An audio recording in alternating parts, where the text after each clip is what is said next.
नमस्ते everyone. On target में आप सभी का स्वागत है।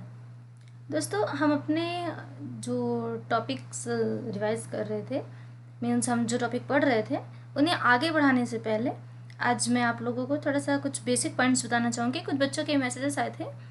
तो क्या होता है कि ओ लेवल करने वाले बच्चे इन बेसिक पॉइंट्स को वैसे जानते हैं, इसीलिए मैंने इन्हें स्किप किया था। चलिए कोई बात नहीं, अगर आपको नहीं भी पता है तो अब आप सीख जाएंगे।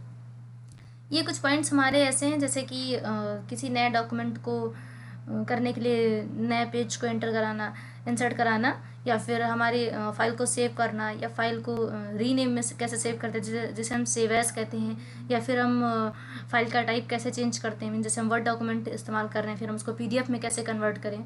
ऐसी कुछ बेसिक चीज़ों का इस्तेमाल हम आज के इस वीडियो में सीखेंगे। उसके बाद फिर हम नेक्स्ट वीडियो से अपने डेली के टॉपिक को कंटिन्यू कर लेंगे। ओके, तो चलिए स्टार्ट करते हैं। इसके लिए सबसे पहले हमारे पास एक पैराग्राफ हम लिखेंगे जिससे कि मैं आपको सेव करना सिखा सकूं। तो उसके लिए मैंने लिखा, इसमें से कई टॉपिक्स हो सकता है आप लोगों ने पढ़ भी लिए हों, क्योंकि मैंने वीडियो में कुछ बातें ऑलरेडी बता रखी हैं। तो रिवीजन में मैं एक बार फिर से सब कुछ एक साथ लेकर के चलती हूँ। जैसे मैंने कोई भी डॉक्यूमेंट बनाया है, इसे मुझे सेव करना है।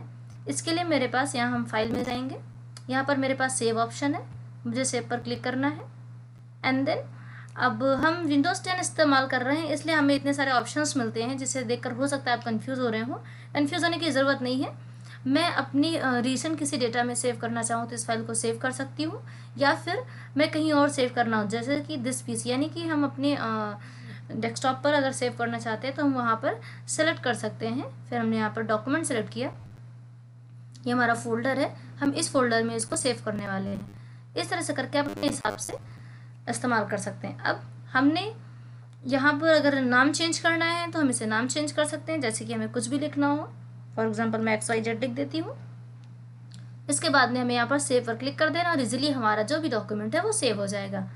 बिफोर सेव हम एक बार आपको बता देते हैं इसी डॉक्यूमेंट में कि कैसे हम अपने फाइल को चेंज करते हैं, उसका टाइप कैसे चेंज करते हैं। यहाँ पर क्लिक करते ही हमें ऐसे कुछ ऑप्शंस मिलेंगे, जैसे कि वर्ड मैक्रो, या फिर वर्ड 97 या 2003 डॉक्यूमेंट जो हमारा था, जो वर्जन था, या फिर वर्ड टेम्पलेट्स में, या फिर पीडीएफ में।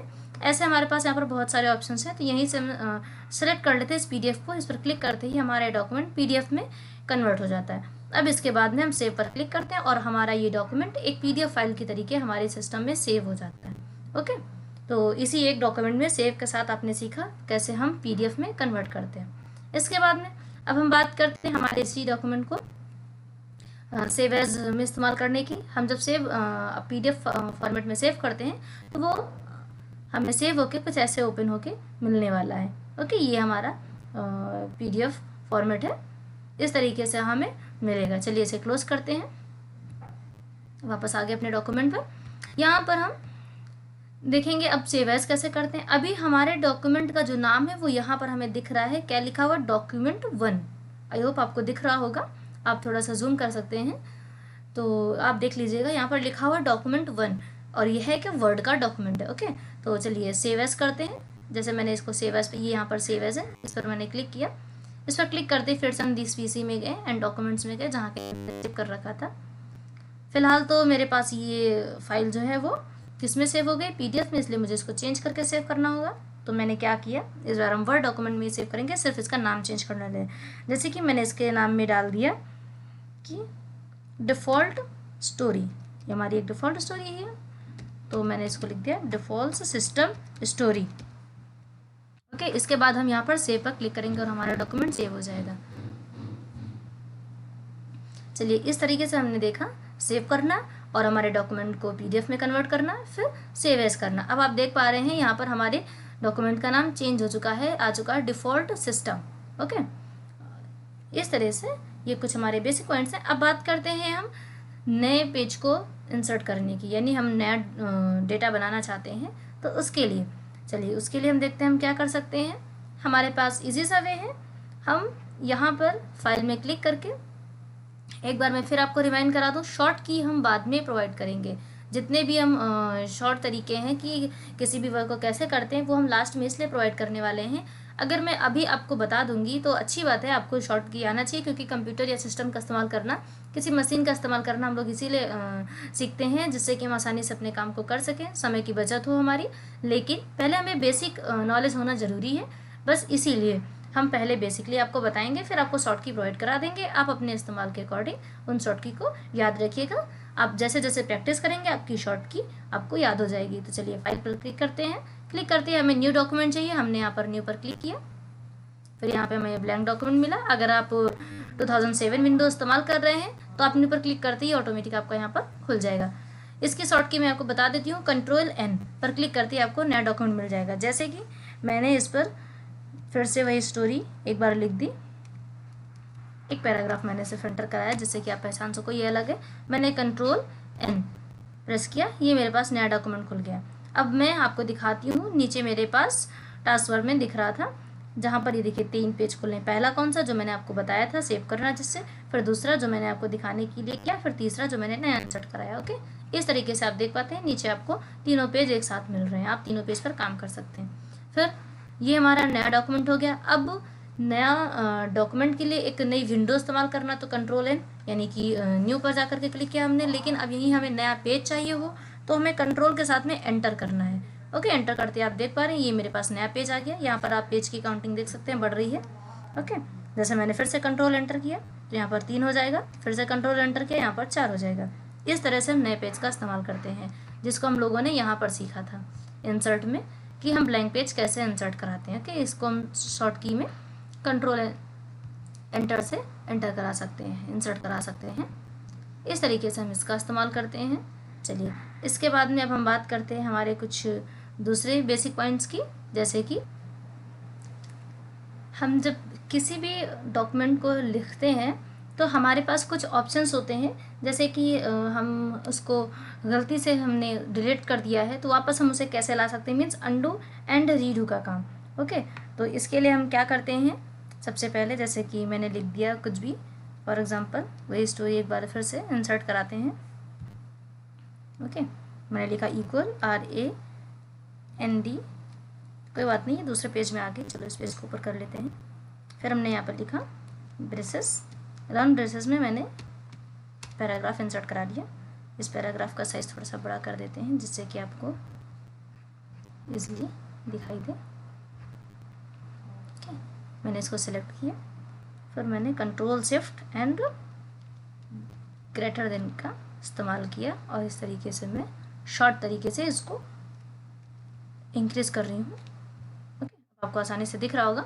अब मैं आपको बता दूं, जैसे कि फॉर एग्जांपल मैंने इसके आगे कुछ लिख दिया,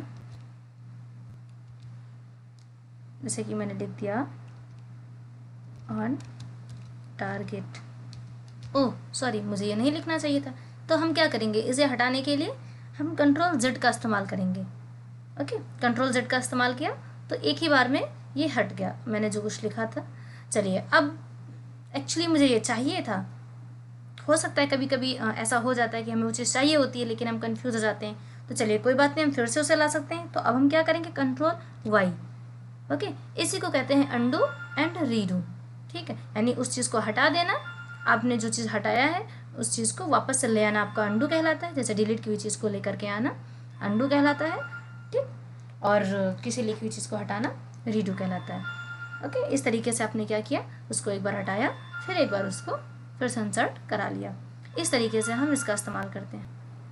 फिर इसके बाद में आप इन सब चीज़ों से आप ऑलरेडी वाकिफ़ हो चुके हैं कि ये सब क्या है, ये हमारे इंडेंट होते हैं जिससे कि हम ये सेट करते हैं कि हमारा टेक्स्ट कहाँ से स्टार्ट होना चाहिए। आप देख सकते हैं मैं जैसे जैसे इसको मूव करा रही हूँ हमारा टेक्स्ट अलाइनमेंट कैसा होता जा रहा है। ओके, तो ये कुछ डिफ़ॉल्ट में पहले वर्क करता है, फिर उसके बाद में अपने अकॉर्डिंग देख सकते हैं हमें कैसा चाहिए। यहाँ से भी हमें यहाँ पर से कितना चाहिए, टॉप से कहाँ से स्टार्टिंग चाहते हैं हम, या फिर इसके अलावा हमारे पास बॉटम पे ऑप्शन है, हम बॉटम में कहाँ से स्टार्टिंग चाहते हैं, पेज का बॉटम है, हम बॉटम में कहाँ से स्टार्टिंग चाहते हैं। ओके, इसके अलावा हमारे पास अब आप देख पा रहे हैं 4 पेज हैं, तो 4 पेज हैं, तो ये साइड में आपको जो दिख रहा है इसको हम स्क्रॉल बार कहते हैं। क्या कहते हैं, स्क्रॉल बार। इसको हम स्क्रॉल करना कहते हैं। जब इसे हम ऊपर से नीचे, नीचे से ऊपर, यानी टॉप टू बॉटम या बॉटम टू टॉप हम इसे शिफ्ट कराते हैं तो इसका हम स्क्रॉलिंग कहते हैं। इसके लिए हमें क्या करना होता है, माउस से कर्सर को इस पर लाना है, इस पर डबल क्लिक करके हम इसको होल्ड कर लेते हैं और उसके बाद में तब हम इसको ऐसे नीचे मूव कराते हुए, स्क्रॉल करते हुए अपने पेज को चेंज करते हैं। इसी पेज को चेंज करने का काम हमारे पास हमारे कीबोर्ड में दी गई की भी करती है, page up and page down.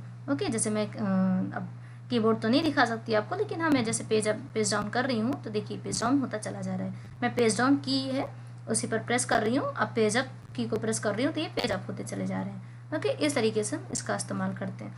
फिर हमारे पास यहाँ पर ये जूमिंग का ऑप्शन है, हम कितनी जूमिंग चाहते हैं आप देख पा रहे हैं। ओके, ये हमारे पेज का जूमिंग है, आप देख रहे हैं यहाँ से कैसे चेंजेस होते जा रहे हैं। बेसिकली हम क्या 100% जूम पर इस्तेमाल करते हैं। फिर यहाँ पर हमारे पास ऑप्शन है, वेब लेआउट में हम देखना चाहते हैं, या फिर हम किसी रीड मोड में देखना, अपने डॉक्यूमेंट को रीड मोड पे देखना चाहते हैं, या फिर हम प्रिंट लेआउट में देखना चाहते हैं। तो इस समय हम लोग कौन से लेआउट में देख रहे हैं, प्रिंट लेआउट में देख रहे हैं। ओके, फिर आपके पास यहाँ पर आपको पता चलेगा कि कितने वर्ड्स आपने लिखे, 49 वर्ड्स हम लिख चुके हैं इसमें।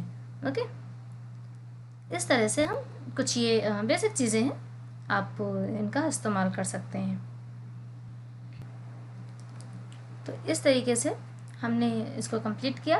अब मैं एक बार आपको रिवाइज कराना चाहूँगी एक बार कोर्स के बारे में, कि आपका जो ओ लेवल कोर्स है उसमें आपके लिए इतनी नॉलेज एक जो काम की है, आपके यूज़ की है, आपके इस्तेमाल की, आपके एग्ज़ाम में पूछी जाने लायक है ऐसी कुछ, तो वो इतनी नॉलेज काफ़ी है। इसके अलावा आपके पास जो अभी ये टैब बचे हुए हैं उनको मैं कंटिन्यू करने वाली हूँ। ऐसा नहीं है कि मैं उसे कंटिन्यू करने नहीं वाली हूँ, लेकिन आपके लिए इतने पॉइंट्स जानना ज़रूरी है। अभी तक आपने वीडियोस में जो जो सीखा, जैसे कि होम टैब आपको पूरी तरह से आना ज़रूरी है, इंसर्ट टैब पूरी तरह से, डिज़ाइन आपका वही आपके पैराग्राफ्स को डिज़ाइन करने का, अभी थोड़ा सा ओवरव्यू मैं सिर्फ दे रही हूँ, आगे से इसके वीडियो कंटिन्यू करने वाली हूँ। उसके बाद में आप यहाँ से इसी डिज़ाइन को कलर कर सकते हैं, यहाँ पे फॉन्ट का ऑप्शन है, ये सभी आपका जो है डिज़ाइन का काम करने वाला है। फिर आप वाटर मार्क का इस्तेमाल करते हैं। वाटर मार्क मतलब आप जब कभी किसी वेब पेज को डाउनलोड करते हैं तो आप देखते हैं उसके पीछे लिखा हुआ होता है कि वो कहाँ से हमें मिला है। जैसे कि फॉर एग्जांपल ज्ञान एक्सपी से आपने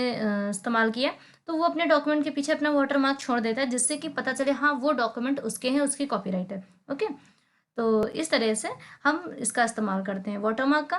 फिर पेज कलर का, हम पेज का कलर चेंज कर सकते हैं, हम कैसा पेज चाहते हैं, जैसे कि आप यहाँ पर देख सकते हैं पेज का कलर पूरा पूरा चेंज हो रहा है। फिर हम पेज का बॉर्डर चेंज कर सकते हैं, हमारे पास ऑप्शन है।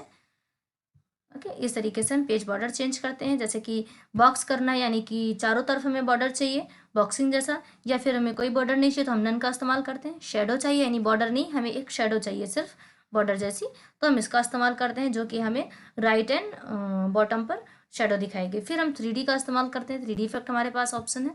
इसके अलावा हम कस्टम का इस्तेमाल करते हैं, जिसे हम खुद डिज़ाइन करते हैं कि हमें कैसा चाहिए, लेफ्ट में कैसा चाहिए, राइट में कैसा चाहिए, टॉप पे कैसा चाहिए एंड बॉटम में कैसा बॉर्डर चाहिए। हमारे पास यहाँ पर बॉर्डर के कलर्स भी हैं। इसके अलावा हमारे पास यहाँ पर बॉर्डर की विड्थ चेंज करने का ऑप्शन है, हम कितना विड्थ रखना चाहते हैं, यानी कितना मोटा बॉर्डर रखना चाहते हैं। फिर हमारे पास बॉर्डर में इस्तेमाल करने के लिए आर्ट का ऑप्शन है यहाँ से। ओके, आप यहाँ से आर्ट को इस्तेमाल कर सकते हैं किसी भी, ये देखिए आपके पास बहुत सारे ऑप्शन है। जैसे कि फॉर एग्जांपल मैं एक आपको सिलेक्ट करके दिखा देती हूँ, जैसे कि मैंने ले लिया कोई भी, मैंने ये ले लिया। ओके, ये ऐसा बॉर्डर मुझे मिलने वाला है। जैसे मैं इसको इंसर्ट कराती हूँ, हाँ आपके पास एक और ऑप्शन है यहाँ पे, अप्लाई टू होल डॉक्यूमेंट। आप पूरे डॉक्यूमेंट पे चाहते हैं, या फिर किसी सिलेक्टेड सेक्शन में चाहते हैं, या फिर this section first page only. Okay, यानी कि सिर्फ फर्स्ट पेज पे चाहते हैं, या फिर दिस सेक्शन यानी ऑल एक्सेप्ट फर्स्ट पेज, यानी कि फर्स्ट पेज को छोड़ के पूरे पेज पे आप चाहते हैं, या फिर सिर्फ फर्स्ट पेज पे चाहते हैं, या फिर पूरे डॉक्यूमेंट पे चाहते हैं, या फिर सिर्फ इसी एक सेक्शन में चाहते हैं। इस तरीके से करके आप इसका इस्तेमाल कर सकते हैं। जैसे कि मैंने इसका इस्तेमाल किया, ये देखिए मैंने होल डॉक्यूमेंट में किया था, तो ये होल डॉक्यूमेंट पर मुझे बॉर्डर मिल रहा है। ओके, तो इससे मैं एक बार आपको आगे चल के फिर रिवाइज करा दूंगी जब मैं वीडियो कंटिन्यू करूंगी। एक बार मैं आपको सिर्फ ओवरव्यू दे रही हूँ, फिर हम लेआउट पे आ जाते हैं। इसी तरह हम लेआउट में सीखेंगे हमारे पेज की मार्जिन को चेंज करना, ओरिएंटेशन को चेंज करना, यानी हमारे पेज का लेआउट कैसा होना चाहिए। फिर हम साइज को चेंज करेंगे, या हम कॉलम्स कितने चाहते हैं, ऐसे इन्हीं सब चीज़ों का इस्तेमाल करना हम सीखेंगे। ओके, ये सब चीज़ें आपके प्रैक्टिकल पर भी बेस्ड हैं। हमें मेरी आपसे एक रिक्वेस्ट है कि आप जितना सीखें, अगर पॉसिबल है तो उसका प्रैक्टिकल ज़रूर करते चलें, जिससे कि आपकी प्रैक्टिस बनती रहे और आपको चीज़ें रिवाइज होती चलें। क्योंकि देखिए क्या होता है कि जब आप सिर्फ सीखोगे, देखोगे, तब आपको उतना नहीं आएगा जितना कि आप जब करोगे तब सीखोगे। इसके अलावा आप जब सीखते हैं आपको कोई प्रॉब्लम फील होती है तो आप प्लीज़ हमें कमेंट करके ज़रूर बताएं। हम जल्दी से जल्दी कोशिश करेंगे आपकी इस प्रॉब्लम को सॉल्व करने की। आप कमेंट सेक्शन में हमें बता सकते हैं कि आपको कहाँ कोई प्रॉब्लम हो रही है, या फिर आपके पास हमारा व्हाट्सअप नंबर है, आप उस पर भी हमें कांटेक्ट कर सकते हैं। इसके अलावा आपके पास और भी ऑप्शंस हैं, हमने नीचे लिंक पर दे रखा है, आप वहाँ पर जाकर हमें कांटेक्ट कर सकते हैं। ठीक है, इसके अलावा फिर इसी तरह आगे चल के हम रेफरेंसेस, मेलिंग्स, रिव्यू, व्यू, इन सभी के ऑप्शंस को भी सीखेंगे। इसमें बेसिकली लगभग ऑप्शन बहुत ईजी है। हो सकता है अगर आपने चलाया तो आपको आता भी हो, तो कोई बात नहीं है, नहीं भी आता है तब भी मैं आपको वो सब ऑप्शंस बताने वाली हूँ। ठीक है, चलिए दोस्तों, आज के लिए इतना ही। आई होप कुछ बेसिक्स पॉइंट्स आपके क्लियर हो गए होंगे। तो thank you for watching this video.